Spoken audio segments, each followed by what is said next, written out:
Hello बच्चों, नमस्कार। Welcome to Doubtnut. स्वागत है आप सभी का डाउटनट पर। जैसा कि आप देख ही रहे हैं कि इस टाइप के वीडियोस आजकल प्रचलन में बहुत सारे चल रहे हैं यूट्यूब्स पर। आप में से मैक्सिमम बच्चे यही चीज़ सर्च आउट करते हैं कि नीट का एग्ज़ाम टफ़ होएगा या इजी होएगा। 2024 का के लिए भी इस तरीके से बनाते थे, 25 के लिए भी इसी तरीके से इजी होएगा या टफ़ होएगा। और हर साल मैं आकर बस यही चीज़ बार बार बताने की कोशिश करता हूँ कि ईजी और टफ़ पेपर नहीं होता, ईजी और टफ़ होती है आपकी प्रिपरेशन। अगर आपकी प्रिपरेशन जोरदार है तो पेपर आपके लिए ईजी होएगा। आपकी प्रिपरेशन है ही नहीं तो वो पेपर आपको टफ़ लगेगा ही लगेगा।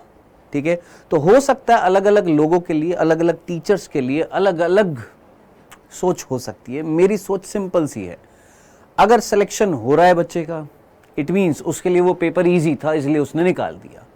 नहीं हो रहा है सिलेक्शन, यानी कहीं ना कहीं पेपर में नहीं, आप में कुछ गड़बड़ी है कि आप उस पेपर को क्रैक नहीं कर पा रहे हो, यानी आपकी प्रिपरेशन में कुछ गलती है या कुछ कमी है जिसकी वजह से आपका सिलेक्शन नहीं हो रहा है। तो इजी और टफ कौन बना रहा है पेपर? पेपर बनाने वाला इजी टफ बना रहा है या पेपर करने वाला उसको इजी टफ बना रहा है?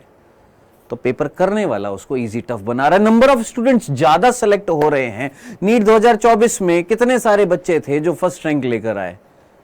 क्या कैसे ले आए? पेपर इजी था? नहीं, उनको इजी लगा क्योंकि उनकी प्रिपरेशन जोरदार थी दोस्त, इसलिए उनको पेपर इजी लगा। जिनकी प्रिपरेशन जोरदार नहीं है उनको टफ लगेगा, सीधी सी बात है। हां, अब बात कर लेते हैं कि ज्यादातर लोग जो ये कह रहे हैं कि नीट 2025 का पेपर जो है टफ आएगा। यस आई नो कि 2018-19 के जो पेपर हुआ करते थे जिसमें कोई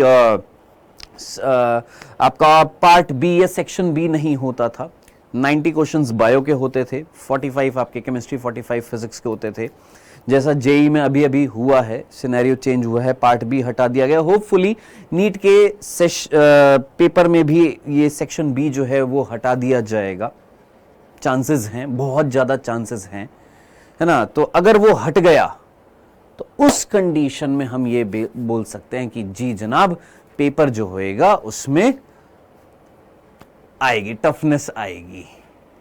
क्यों आएगी टफनेस? क्यों आएगी? क्योंकि ऑप्शंस जब मिलते थे तो कंपैरेटिवली अगर हम देखें एक पेपर जिसमें ऑप्शंस मिल रहे हैं क्वेश्चन में कि भाई तुमको ये करना है तो ये कर लो, ये करना है तो ये कर लो, तो वो पेपर और ऐसा पेपर जिसमें ऑप्शन नहीं है, तो उन दोनों पेपर की अगर हम तुलना करें तब हम कह सकते हैं कि हाँ, वो पेपर कंपैरेटिवली टफ पड़ जाएगा जिसमें सेक्शन बी नहीं होएगा।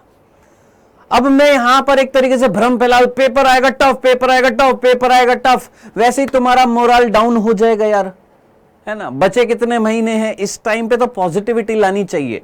अब मैं आपको ये भी नहीं बोल सकता, झूठ भी नहीं कह सकता कि नहीं बेटा पेपर बहुत इजी आएगा, तुम निकाल दोगे, तुम फाड़ दोगे पेपर को। प्रैक्टिकल रहिए, अपनी प्रिपरेशन जोरदार रखिए, है ना। जो भी पढ़ रहे हैं उसको ईमानदारी से पढ़ रही है, जो चीज पढ़ रहे हैं उसको तगड़ा, उसके कंसेप्ट उसके स्ट्रॉन्ग करते जाइए, चीजों को रिवाइज करते जाइए, क्वेश्चंस की प्रैक्टिस करते जाइए, पुराने जो टेस्ट दिए हैं उनको एक बार देखते जाइए। तो ये चीजें अगर आप करेंगे तो आपके लिए पेपर इजी लगेगा।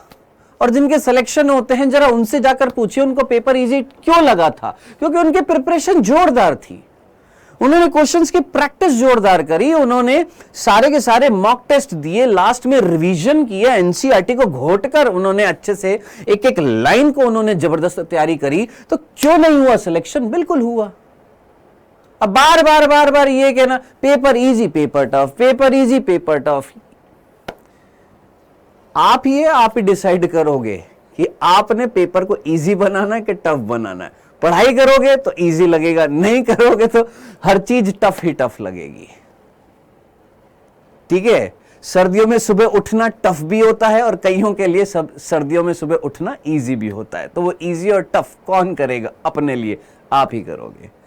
तो दोस्त, कुछ भी इजी नहीं है और कुछ भी टफ नहीं है, सब कुछ हमारे ही हाथ में है कि हम उसको कैसा बनाना चाहते हैं।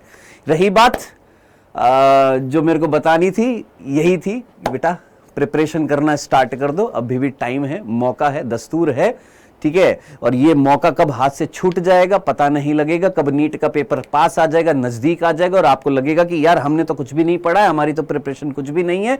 इससे बेटर ये है कि अभी टाइम है, अभी से अपनी प्रिपरेशन को और डबल ट्रिपल एनहेंस करो अपनी पढ़ाई को। ठीक है दोस्त, चलिए मिलते हैं आप सभी से। Thank you so much, bye bye, take care. और nothing is possible, sorry nothing is impossible, everything is possible. कोई भी चीज इम्पॉसिबल नहीं है, सब कुछ पॉसिबल है, ये कहना बिल्कुल गलत है। 3 इडियट्स मूवी जरूर देखिएगा। Bye bye, take care.